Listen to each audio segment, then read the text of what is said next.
Las hormonas son parte del juego. Los científicos estiman que hay más de 1000 hormonas que tienen un impacto decisivo en el funcionamiento de nuestro cuerpo, sin que ni siquiera seamos conscientes de ello. Todo está ligado a estos mensajeros. Nuestro proceso de envejecimiento, cuando queremos tener un hijo, el que nos podamos quedar embarazadas o no, el ejercicio físico y las emociones fuertes. Las hormonas sexuales, en particular los estrógenos, la progesterona y la testosterona, pueden sembrar el caos en nuestro cuerpo.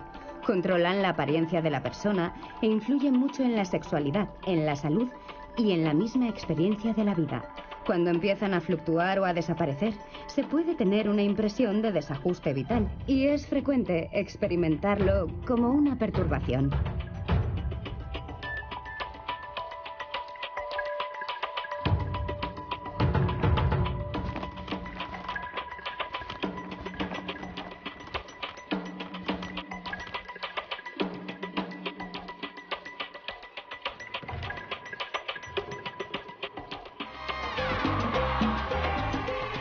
¿Qué es lo que sucede en nuestro cuerpo cuando las hormonas sexuales se descontrolan y comienzan a disminuir? ¿Las podemos reemplazar, retrasando así potencialmente el proceso de envejecimiento? ¿Son las hormonas una fuente de eterna juventud? La menopausia se produce cuando la mujer está en la cima de su potencial y si tiene trabajo en la cima de su carrera. Así que es muy importante que estén en plena posesión de sus facultades cognitivas. Hay diversos términos: andropausia, síndrome de envejecimiento del hombre o menopausia masculina. Son términos que hay que tomarse con cierto escepticismo, dado que no se trata de un síndrome uniforme. Tal y como lo pintan en los medios, se diría que las mujeres se convierten en monstruos durante la menopausia. No podemos detener el proceso de envejecimiento, ni siquiera a base de hormonas. Así de sencillo, la piel envejece. A lo mejor se puede retrasar un poco, pero no es posible detener el proceso de envejecimiento. Durante el embarazo, los niveles hormonales de la mujer viven su mayor cambio. Las mujeres embarazadas experimentan una suerte de colocón de estrógenos. Durante la pubertad, las chicas se hacen mujeres y los chicos hombres, en medio de una gran turbulencia hormonal. Durante la menopausia, tanto en la de la mujer como en la del hombre, según los hallazgos más recientes, las hormonas se desbocan. ¿Qué es lo que nos pasa biológicamente durante ese periodo? La producción de hormonas depende de una especie de centro hormonal del cerebro. La glándula pituitaria de la mujer produce la hormona folículo-estimulante, o FSH, que estimula la producción de estrógenos en los folículos de sus ovarios. Con el inicio de la menopausia, la producción de esta hormona cae, ya que el número de óvulos disminuye y termina desapareciendo. La producción de hormonas sigue disminuyendo poco a poco. En el hombre, la hipófisis envía hormonas de control a los testículos. Allí, la testosterona se produce en las células de Leydig. La mayor concentración de estas está en los testículos. Solo hay una pequeña parte que alcanza la sangre.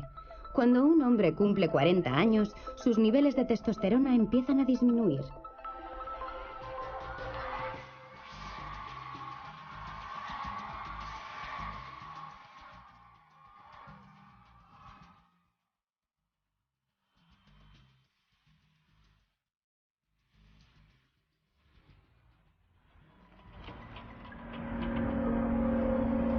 No puede volver a quedarse embarazada. A sus 35 años, esta mujer es uno de los raros casos de menopausia precoz. Es madre de un niño pequeño y fue un duro golpe enterarse de que ya nunca iba a poder tener más hijos. Julia Smith fue al ginecólogo pensando que se había quedado embarazada. Había dejado de tomar la píldora y no estaba menstruando. Estaba experimentando unos síntomas que no había tenido durante mi primer embarazo. Dormía de forma intermitente y mis cambios de humor se volvieron más extremos. Estaba en una reunión de trabajo, por ejemplo, y de golpe comenzaba a sudar. Era exasperante. Y ahí fue cuando empecé a preguntarme qué me estaba pasando. Inicialmente, su ginecóloga pensó que se trataba de algún tipo de desequilibrio hormonal, lo cual no es insólito cuando una mujer deja de tomar la píldora. Pero como seguía sin tener la regla, su médica le recomendó que acudiera a un experto hormonal. Y fue entonces cuando Julia Smith recibió el demoledor diagnóstico. No me lo podía creer. Me costaba asimilar que aquello fuera conmigo. Me sentía como si me hubiera convertido en una vieja de la noche a la mañana. Y me pasaban miles de pensamientos por la cabeza. No volveré a tener hijos nunca. ¿Le seguiré resultando atractiva a mi marido? Fue horrible. Diría que aún estoy lejos de aceptarlo. Todavía me cuesta cuando veo un niño, sobre todo cuando veo a una mujer embarazada o con un bebé en brazos. Porque yo realmente quería uno. Es el tipo de situaciones en las que todavía me duele. Julia se tiene que hacer análisis de sangre periódicos para comprobar sus niveles hormonales. Cuando una mujer entra en la menopausia antes de cumplir los 40, es lo que se conoce como menopausia precoz y afecta a 1 de cada 100 mujeres por lo menos. Como experta en hormonas, la doctora Schaudig conoce muchos casos. La paciente acude a mi consulta y me habla de sus síntomas. Luego le tomo una muestra de sangre y analizo los resultados en ausencia de la paciente. Sinceramente, antes de tener esas conversaciones con las pacientes, no es que les tenga miedo, pero tengo que armarme de valor y dar con la forma de adaptar el mensaje a la mujer. Si se trata de alguien que quería tener hijos a toda costa, la situación puede tener un gran impacto psicológico y en ciertos casos le digo, deberías ir a hablar con un experto para que te ayude. Luego hay situaciones en las que el deseo de tener hijos no era algo tan prioritario y puedo anunciárselo con menos rodeos. A veces no supone el menor problema para la paciente. Una vez una joven me dijo, qué bien, ahora me podré dedicar totalmente a mi carrera. ¿Cómo es el proceso hormonal que atraviesa el cuerpo de la mujer con menopausia precoz? A veces son mujeres que no tenían suficientes óvulos al nacer. No se puede aumentar el número de óvulos que tiene una mujer. Está fijado desde que nacemos. Y si nuestra reserva de óvulos es demasiado pequeña ya desde un principio, o si se secan antes de tiempo a medida que nos vamos haciendo mayores, puede producirse la menopausia. La menopausia precoz también puede ser consecuencia de la quimioterapia, y hay causas genéticas. También es concebible que la madre de la mujer que tendrá menopausia precoz sufriera algún tipo de lesión sin darse cuenta, que durante el periodo en el que se estaban creando los óvulos, los ovarios del embrión sufrieran algún tipo de impacto perjudicial. Eso también puede conducir a que en un futuro la mujer tenga menopausia precoz. En el 70% de los casos no existe una explicación médica. Es el caso de Julia Smith. ¿Por qué no pides cita por teléfono y nos vemos en unas 3 semanas?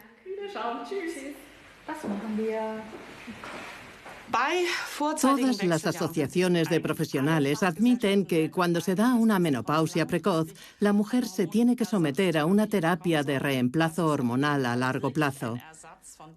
La idea es suplir la producción de las hormonas que siguen produciendo las otras mujeres de su misma edad, los estrógenos y la progesterona, como en la vida real. De esa forma, la membrana mucosa del útero se reestructura correctamente y se puede dar la menstruación. Esta terapia ha de seguirse hasta la edad natural de la menopausia, que actualmente está en torno a los 52 años.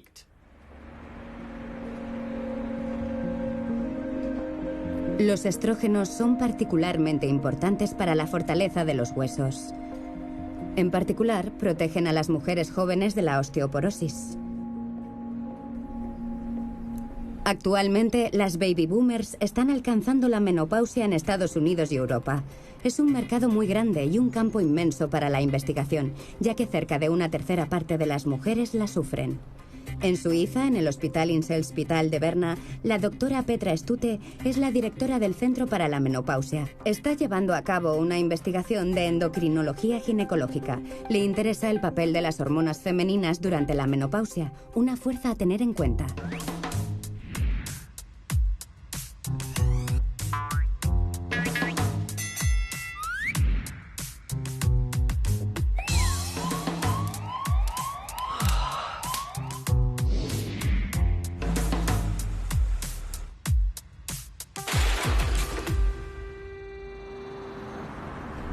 En esta clínica, este periodo tan delicado para muchas mujeres se aborda de forma desapasionada. Hay material pedagógico y cada paciente lo recibe antes de entrar en el hospital. Esta imagen, por ejemplo, describe cómo funcionan los bucles de control hormonales. En su mayor parte los controlamos desde el cerebro y, naturalmente, lo que más nos interesa son los ovarios. Y aquí tenemos un cuestionario que es muy importante para nosotros. Es una escala científica de evaluación de la menopausia. El cuestionario enumera básicamente todas las cosas que se pueden producir durante esta fase de la vida, desde los problemas del corazón y de la vejiga hasta los dolores articulares, los episodios depresivos o las dificultades sexuales. Para muchas de las mujeres a las que atendemos, es un gran alivio descubrir que otros síntomas que quizás solo habían detectado periféricamente, de golpe están relacionados con esta nueva fase de su vida. La carpeta también contiene información sobre las posibles terapias hormonales a base de comprimidos, parches o geles y enumera los productos que pueden administrarse por vía vaginal. Esto quiere decir que si el principal problema es de tipo genital, en muchos casos la terapia vaginal es suficiente, pero como puedes ver ofrecemos una gama muy amplia de tratamientos. La menopausia está en el punto de mira de la medicina y la farmacología, pero hay un debate en torno a qué síntomas tienen que ver con la menopausia y cuáles tienen que ver más bien con el envejecimiento y qué terapias deberían aplicarse. Si notas un escozor o un calambrazo repentino, dímelo, por favor, y te saco la aguja. Petra Stute colabora con el Instituto de Medicina Complementaria para investigar la acupuntura. Es un hecho comprobado que puede aliviar los sofocos. Las mujeres con sofocos frecuentemente se someten a un tratamiento de reemplazo hormonal. Estos estudios podrían mostrar si la acupuntura puede contribuir a reducir el tratamiento hormonal e incluso a eliminarlo. Estos dos puntos de aquí tienen principalmente un efecto regulador sobre la tensión, sobre la irritabilidad, sobre la tensión muscular y sobre la sensación de tensión en general. Le he puesto agujas en una combinación de puntos que también regulan la función digestiva, otro problema durante la menopausia. En definitiva, la idea es devolverle su energía. Si la persona no duerme lo suficiente por la noche, se sentirá falta de energía. En el laboratorio del sueño se estudian sus diferentes fases. El insomnio se puede explicar por la carencia de estrógenos y también por el hecho de que ya no se produce progesterona en cantidad suficiente. La progesterona es una hormona que nos ayuda a acceder al sueño profundo y cuando falta, hay muchas mujeres que sienten como si su sueño fuera más superficial. Se despiertan con cualquier ruidito y pueden pasar noches enteras sin pegar ojo. Los sofocos nocturnos pueden robarnos horas de sueño, pero no son los únicos responsables. Hay otras razones, tanto en hombres como en mujeres, que nos pueden impedir conciliar el sueño. La melatonina es la hormona del sueño por excelencia. Y cuando envejecemos, la producción de melatonina en la glándula pineal disminuye. Y es muy posible que el hecho de tener menos melatonina por la noche tenga un impacto en el sueño. Esto quiere decir que, más allá de las hormonas sexuales, hay toda una serie de ejes hormonales que se desplazan con la edad.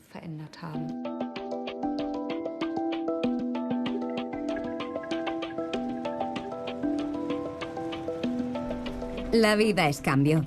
Muchas mujeres sobrellevan la transición por este periodo tan sofocante a base de ejercicio. Pero ¿qué pasa cuando eso no ayuda y la mujer sufre? Los problemas de Connie Desais comenzaron hace 11 años, cuando le llegó la menopausia a los 53 años.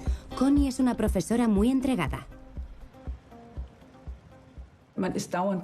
Estás en contacto con tus alumnos todo el tiempo y tienes que estar muy concentrada en cuanto a los contenidos que abordas.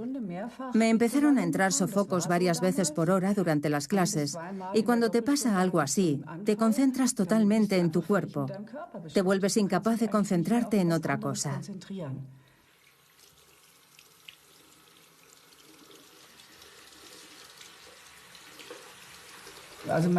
No te encuentras a gusto. No quieres ver a nadie durante un tiempo porque sudas muchísimo, por ejemplo, y eres la única que está sudando. Así que te da corte. Es evidente que algo le está pasando a esa mujer, pero por suerte mis alumnos fueron sumamente comprensivos. Se lo expliqué y les dije que era algo que les pasaba a las mujeres de mi edad y ya no se volvió a hablar del asunto. Aún así me seguía incomodando mucho. Connie probó toda clase de remedios para mantener a raya sus síntomas. Al principio hacía mucho ejercicio y bebía infusiones especiales. Luego probó suerte con los remedios homeopáticos, la acupuntura y productos a base de plantas, pero nada parecía ayudarle. Su ginecóloga, Gerlinde Birmelin, ha trabajado con muchas pacientes menopáusicas. Todas tenían sofocos, porque la parte del cerebro que regula la temperatura corporal y que está bajo control de los estrógenos se ha de adaptar primero a la pérdida de hormonas y eso puede variar de una mujer a otra. Siempre que las pacientes no presentan síntomas demasiado graves, yo prefiero tratarlas con remedios naturales. No planteo usar hormonas mientras la mujer no presente unos síntomas importantes que empiecen a mermar su calidad de vida, pero desde luego no es mi terapia preferida. Como estaba teniendo un impacto tan serio en mi vida y en particular en mi vida profesional, le pedí ayuda a mi ginecóloga. Y como digo, me recetó hormonas en pequeñas dosis que tuvieron un efecto fantástico. Me sentía genial y al mismo tiempo era como la fuente de la eterna juventud. Me volvía a sentir como antes y naturalmente eso también me gustó.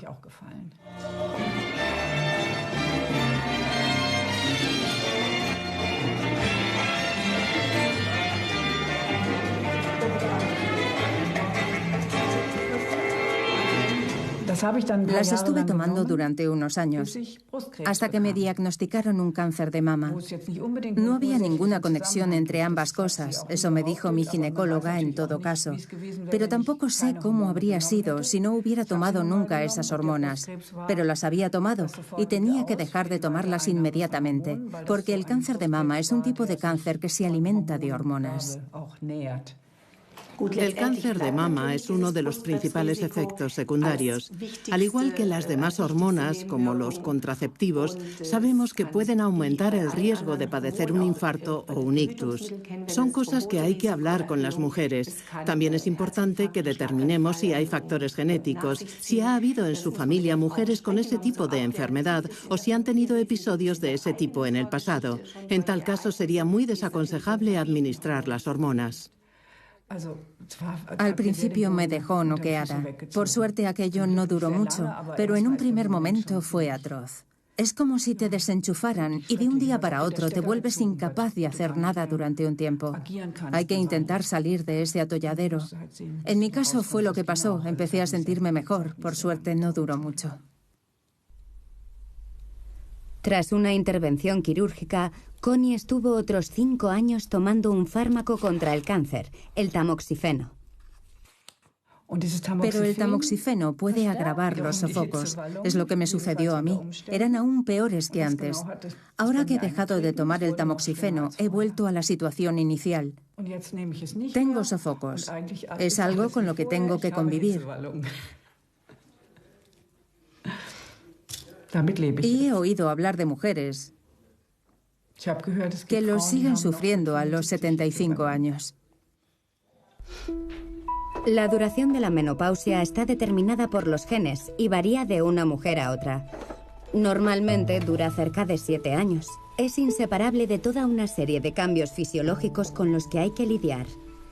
Ahora bien, ¿cómo vive una esa transición a nivel psicológico y cómo percibe la sociedad el fenómeno de la menopausia?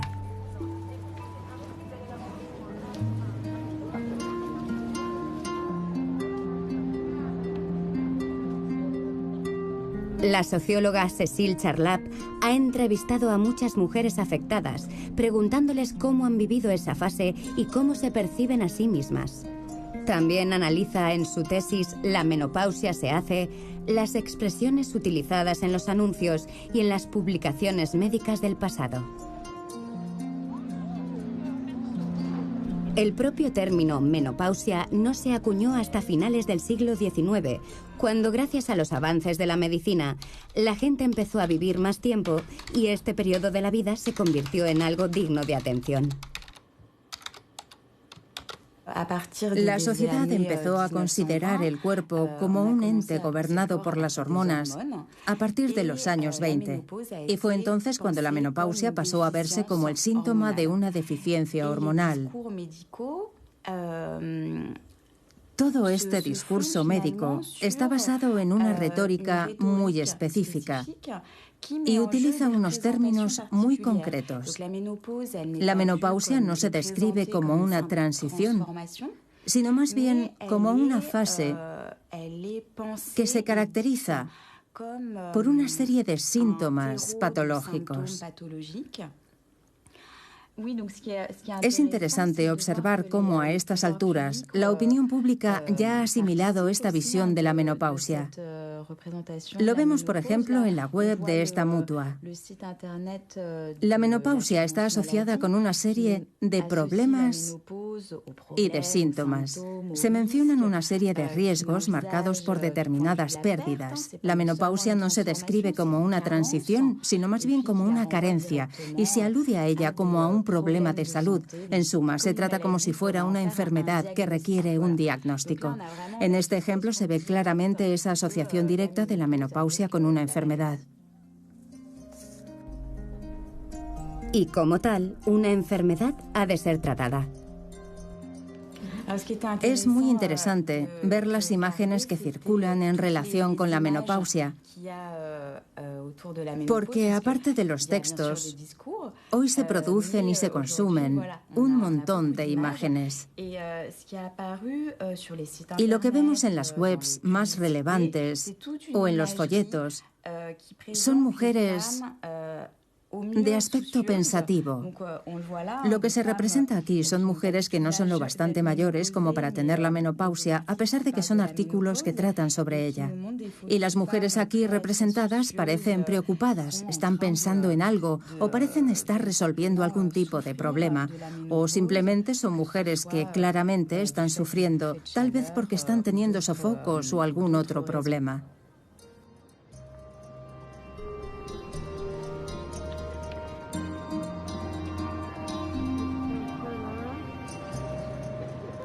Todas las mujeres a las que he entrevistado tienen una experiencia similar.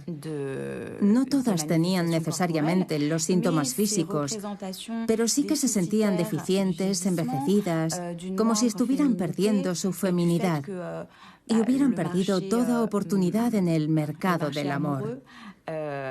Contrariamente a los hombres. Sí, son las cosas de las que me hablan todas.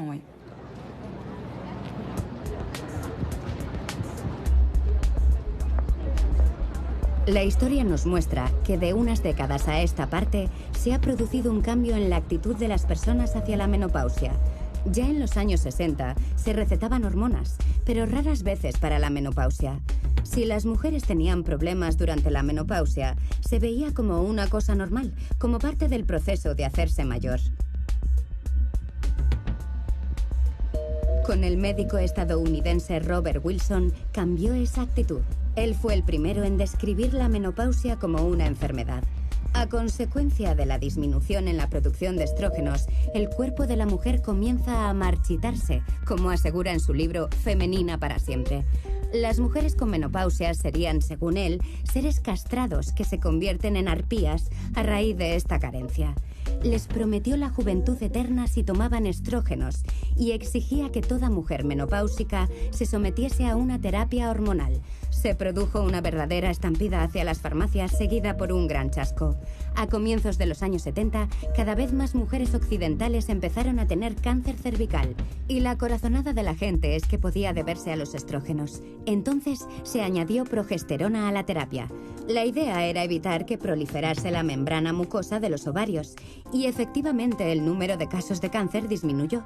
En los años 80, el número de recetas de hormonas volvió a dispararse, ya que se suponía que una terapia combinada a base de estrógenos y de gestágenos protegía a las mujeres de las afecciones cardiovasculares. Esta esperanza desapareció cuando en 2002 el mayor ensayo clínico de terapia hormonal en Estados Unidos tuvo que ser interrumpido. Los datos apuntaban a que el consumo de hormonas sintéticas aumentaba el riesgo de sufrir un infarto o un cáncer de mama. En su día causó un verdadero terremoto en la comunidad de los ginecólogos. Hasta ese momento habíamos creído siempre que el hecho de administrar hormonas durante la menopausia y más allá protegía a las mujeres del riesgo de sufrir un infarto. El ensayo clínico de la Iniciativa de Salud de la Mujer documentaba lo contrario. A raíz de aquello se empezaron a recetar muchas menos hormonas en todo el mundo.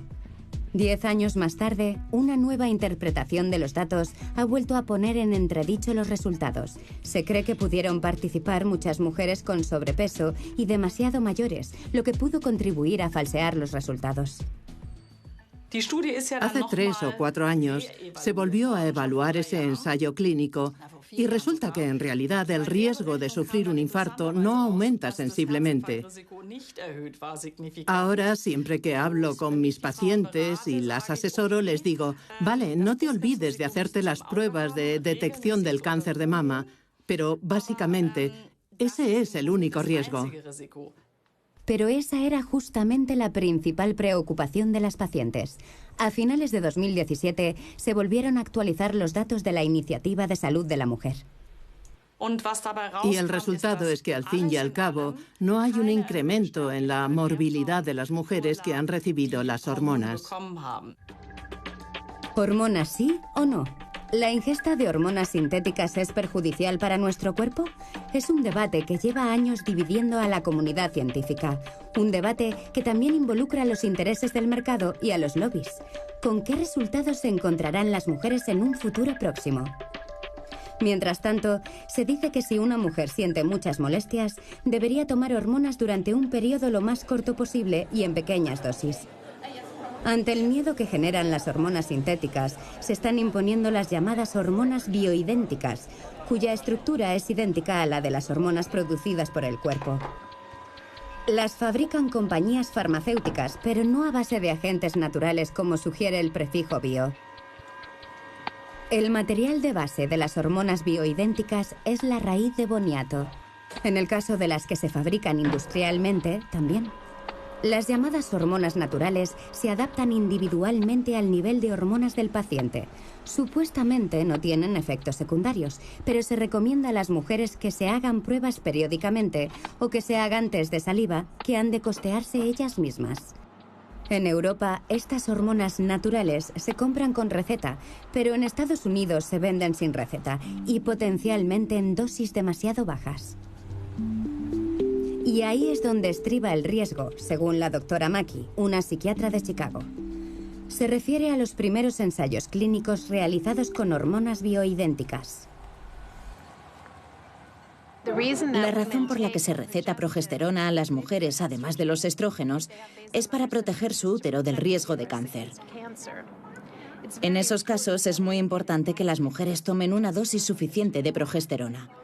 Uno de los motivos de preocupación que suscita la terapia de hormonas bioidénticas compuestas es que las mujeres no siempre toman la dosis de progesterona que necesitan.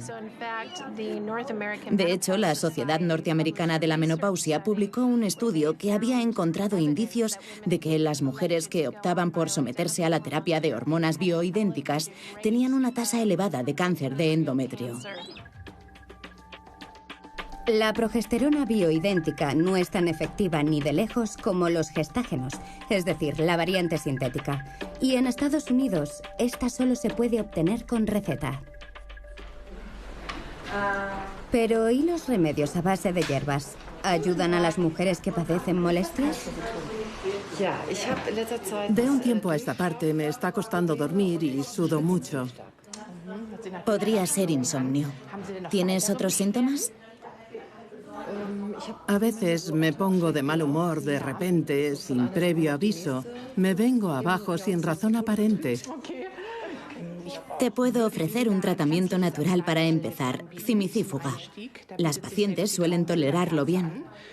¿Y eso contiene hormonas? No, es un producto completamente libre de hormonas. Además, la cimicífuga no tiene efectos hormonales.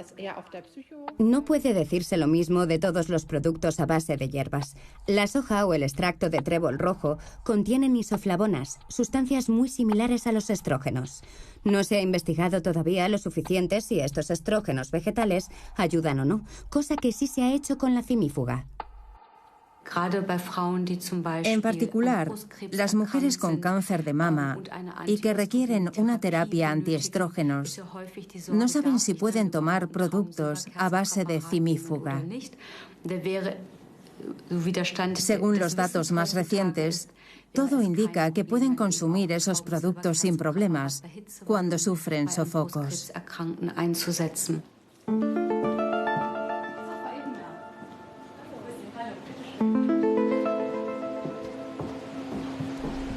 Otras investigaciones recientes se han interesado por los hombres que también experimentan una serie de cambios hormonales. Los tipos duros también lloran.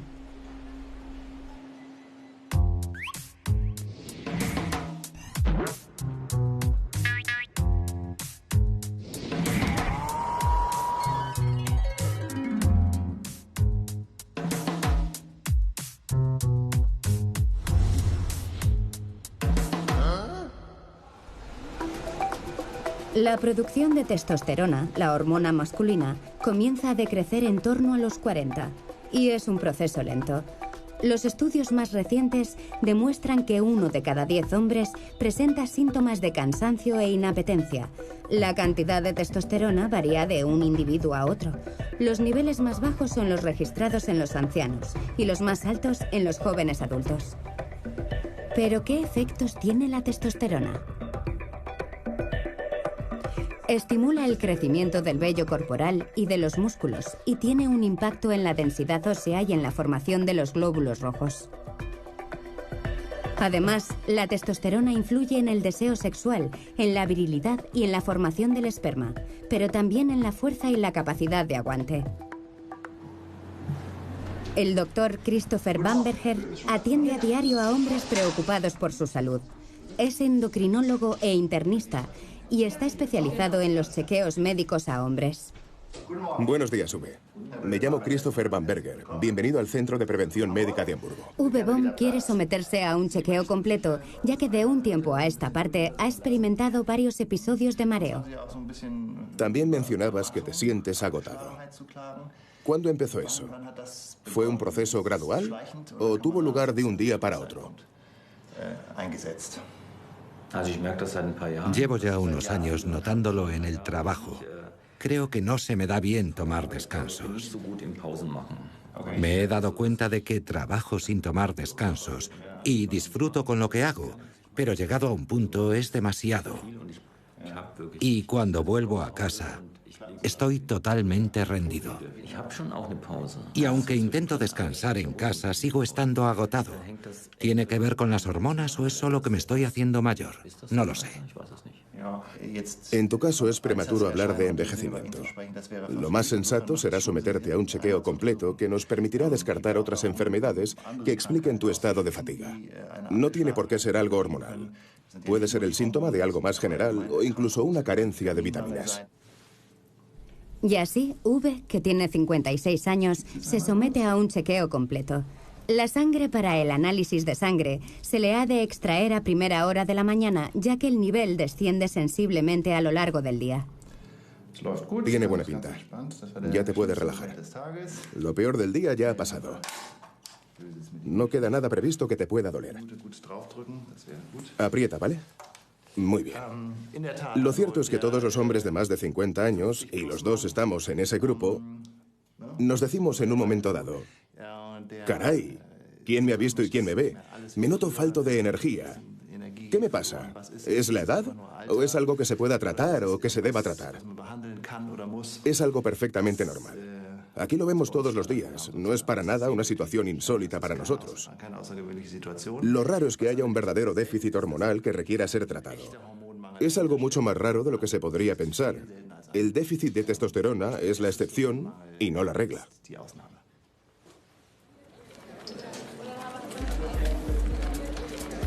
El profesor Robin Haring enseña ciencias comparadas de la salud en Rostock, Alemania. Es epidemiólogo y evalúa los estudios actuales sobre temas como el de la testosterona. Intenta hacer predicciones sobre la posible eficacia de las terapias para la deficiencia hormonal. Hay muchos síntomas asociados con un nivel bajo de testosterona. Empieza con una falta de motivación y de concentración y con una fatiga generalizada. Y después van apareciendo los síntomas sexuales, la disfunción eréctil, etc. Y luego están los problemas urológicos. Hay toda una gama de síntomas, lo cual lo complica todo porque no hay nada específico. Los estudios no han podido demostrar ninguna conexión clara entre los síntomas y la testosterona. Esta es la conclusión de un ensayo que duró 10 años y en el que tomaron parte 2.000 hombres del centro de Alemania. El foco, la conexión entre testosterona y ciertas enfermedades del hombre, especialmente las cardiovasculares. Ventrículo izquierdo y ventrículo derecho. Se observó un vínculo entre la testosterona y varios factores de riesgo, concretamente la obesidad, la diabetes y el síndrome metabólico. Y se pudo ver que los hombres con un bajo nivel de testosterona están más expuestos a estos factores. A consecuencia de ello, se planteó la hipótesis de que un bajo nivel de testosterona podría ser un riesgo para la salud. Investigamos esa pista activamente y se demostró que un bajo nivel de testosterona no es la causa, pero sí tiene que ver con el hecho de que cuanto mayor es un hombre, más se expone a que se den esos factores de riesgo, lo que a su vez disminuye los niveles de testosterona.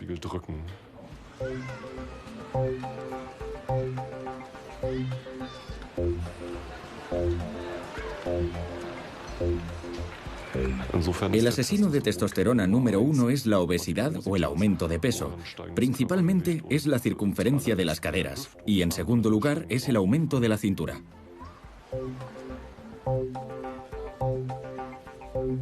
Antiguamente se pensaba que era grasa muerta que se acumulaba en torno a las caderas.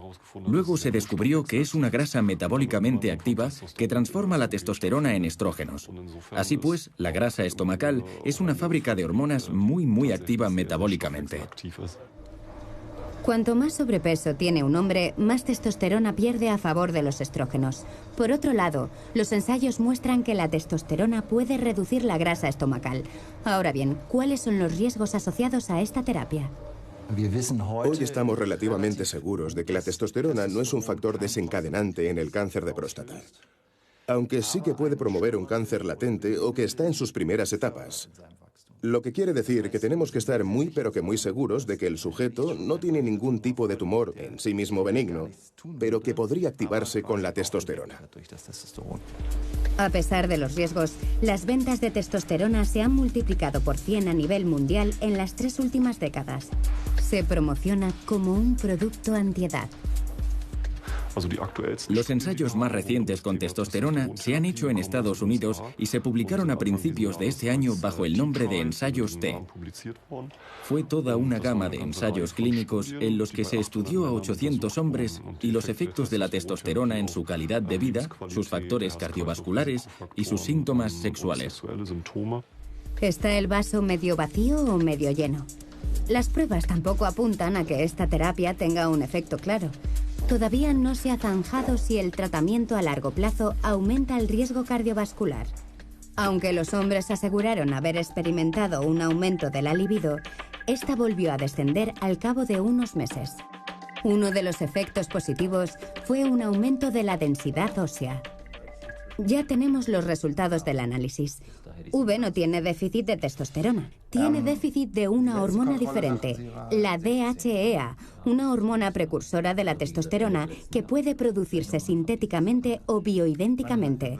De unos años a esta parte, se ha usado para tratar el proceso de envejecimiento y además posee rasgos que tienen un efecto antidepresivo. La DHEA es un compuesto que se conoce desde hace más de 50 años. Por eso, la patente ya ha expirado, o sea, que no le interesa demasiado a la industria farmacéutica. No es innovadora. Por eso, quien comercializa la DHEA son las compañías farmacéuticas que producen medicamentos con receta. En la era de los tratamientos antiedad, se han especializado en las fórmulas endocrinológicas, tónicos capilares que contienen hormonas, cápsulas de DHEA, testosterona y geles para combatir las arrugas. Todo ello en dosis individualizadas. Mientras el carrusel hormonal siga girando, seguirán apareciendo estas modas en el campo científico. Un día es tal hormona, al día siguiente es tal otra, y las pruebas con DHEA son todavía menos concluyentes. Apenas existen indicios de que esa terapia tenga efectos reales. En Ámsterdam se celebra la conferencia de la Sociedad Europea de Menopausia y Andropausia. La andropausia se debe a un descenso del nivel de testosterona en el hombre a partir de cierta edad. Voy a hablar del reemplazo de testosterona en el hombre maduro, de sus beneficios y sus riesgos. Y voy a hablar de los síntomas de la andropausia en términos de síndrome metabólico. El tema central de la conferencia es el aumento de la calidad de vida de los afectados. El mundo científico se esfuerza por extender la longevidad en el marco de una sociedad envejecida. Científicos de 160 países intercambian información. La salud y la vitalidad son atributos populares, también para algunos jóvenes que compran testosterona ilegalmente en Internet. Yo sigo pensando que la testosterona es un fármaco y como tal solo se debería recetar por un buen motivo. Hay jóvenes que usan la testosterona para ganar masa muscular, es decir, por un motivo estético. No creo que sea un uso justificado. Es un fármaco, un tratamiento, y como tal debería usarse solo con receta. ¿Reemplazo hormonal, sí o no? Es un debate apasionado en la comunidad científica. Otra de las cuestiones es cómo abordan la menopausia otros grupos culturales. A escala mundial hay más de 500 millones de mujeres con menopausia. En su mayoría, las mujeres turcas prefieren recurrir a remedios naturales para aliviar sus sofocos y a remedios tópicos para la sequedad vaginal. En mi país, la mayor parte de las afectadas tiene dolores lumbares y también insomnio y en general trastornos del sueño. Por otra parte, más del 90% de las mujeres con menopausia tiene una disfunción sexual. Sin embargo, es un tema tabú, del que no se habla. En la India, la situación, por lo que respecta a los sofocos, varía en función de la población. Las mujeres que viven y trabajan en zonas rurales no se ven tan afectadas porque suelen desempeñar actividades al aire libre y están acostumbradas al calor y esas cosas. Son las mujeres que trabajan en oficinas con aire acondicionado las que más sufren por los sofocos, sobre todo las que tienen problemas psicológicos a raíz de la menopausia, lo que no hace más que empeorar su situación. Pauline Mackey es profesora. Enseña en el Departamento de Psiquiatría y Psicología de la Universidad de Chicago. Su principal interés es comprender cómo las mujeres experimentan la menopausia a nivel emocional. Lo que observamos es que es muy común que las mujeres vean empeorar su estado de ánimo durante la transición menopáusica. La mayoría de las mujeres no llega a sufrir una depresión clínica. Solo hay una minoría, pero son casos muy severos. Así pues, ¿quién es más vulnerable a estos trastornos depresivos en la transición menopáusica? Sobre todo son las mujeres que ya habían tenido episodios de depresión grave previamente. ¿Hay maneras de salir de esta situación vital que a menudo se percibe como una crisis, aparte de tomar fármacos que puedan alterar el estado de ánimo?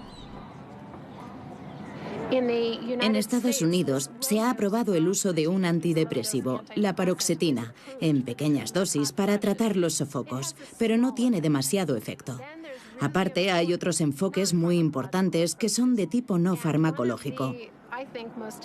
Y creo que una de las herramientas más prometedoras es la terapia cognitivo-conductual, que permite aliviar las molestias que sufre la mujer con los sofocos.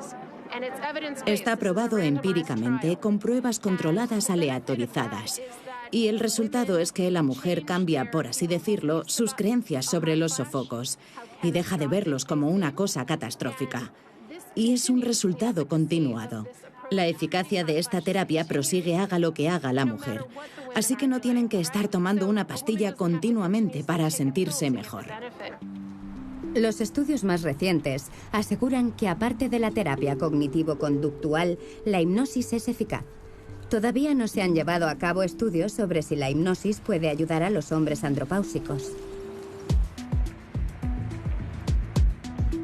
Pero sí hay noticias sobre otra cuestión importante, la de si la pérdida prematura del cabello se debe a un nivel bajo de testosterona.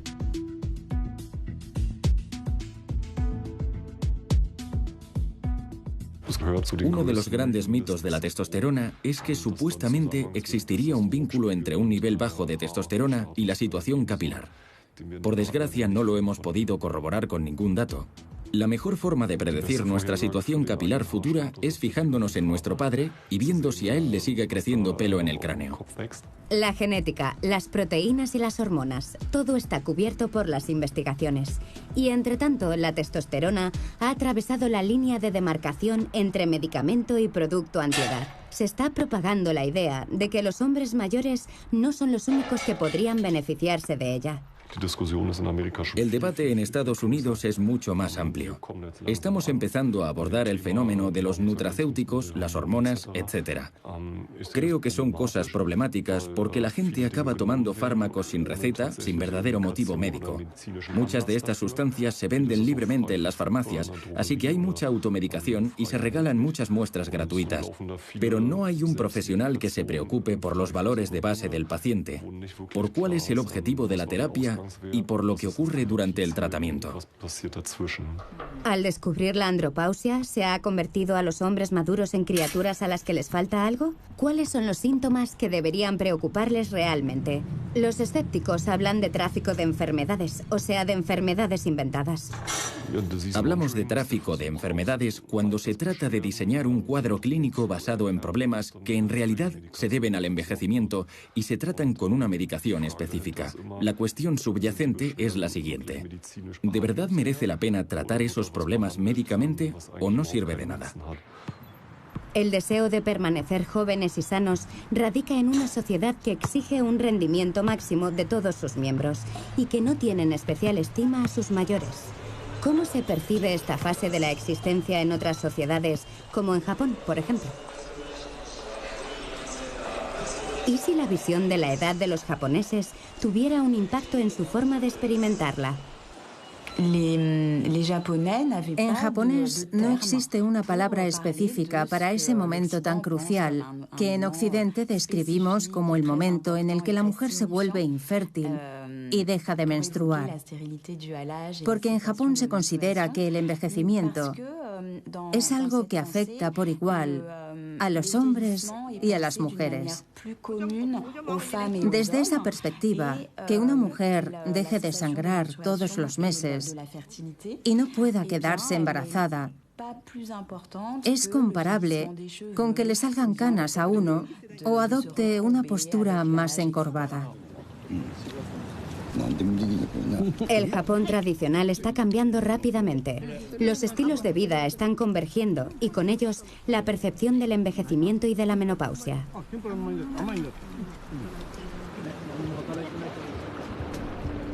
A todo esto, ¿por qué existe la menopausia? La razón por la que las mujeres se vuelven infértiles mucho antes del fin de su vida es algo que ha sido investigado por científicos de todo el mundo. Algunos creen que la menopausia es un fenómeno reciente y se debe a que ahora vivimos más años. Un científico conductual de la Universidad de Exeter, Darren Croft, investiga la respuesta con su equipo examinando a las orcas. Y es que las orcas y las ballenas piloto son las únicas especies que tienen la menopausia, aparte de los humanos. Este caso es muy interesante. Este macho se llama J1 y es un macho mucho mayor que los demás machos del grupo. La base de su investigación es el material filmado durante más de 40 años en el Centro de Investigación de Ballenas de Seattle, en Washington. Hay una hembra en particular que ha sido observada en el marco de este estudio durante más de 40 años. Dejó de ser fértil hasta su muerte. Vivió un periodo increíblemente largo en el que era posreproductiva. ¿Por qué permite la evolución que las hembras de esas especies pierdan su fertilidad a la mitad de su vida? La clave para entender este fenómeno es la estructura familiar en la que viven estos animales, los humanos y las orcas. En el caso de las orcas, los hijos y las hijas permanecen en la familia. Y descubrimos que cuando una hembra mayor posreproductiva muere, el riesgo de mortalidad de sus hijos se multiplica por 8. Así que estas hembras mayores mantienen con vida a sus hijos adultos. Una de las formas de hacerlo es compartiendo su comida. Atrapan salmones y se los dan. Pero también sabemos que tienen un conocimiento muy extenso de los lugares donde hay comida, lo que beneficia al resto del grupo.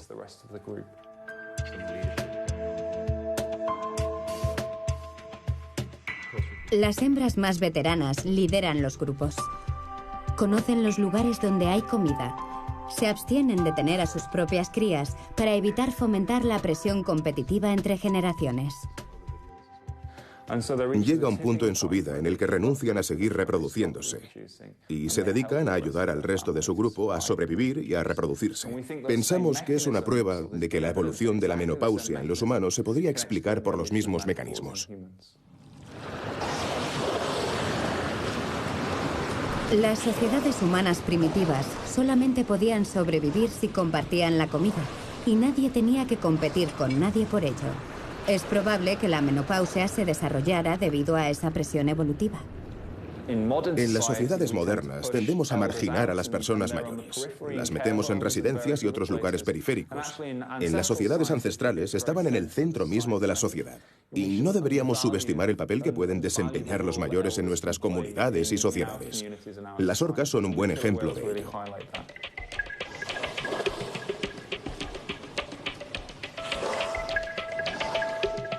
Tal vez logremos aceptar mejor esta etapa de la vida si volvemos a respetarla más. Y entonces, tal vez podremos evitar que los cambios hormonales nos hagan enloquecer como ahora.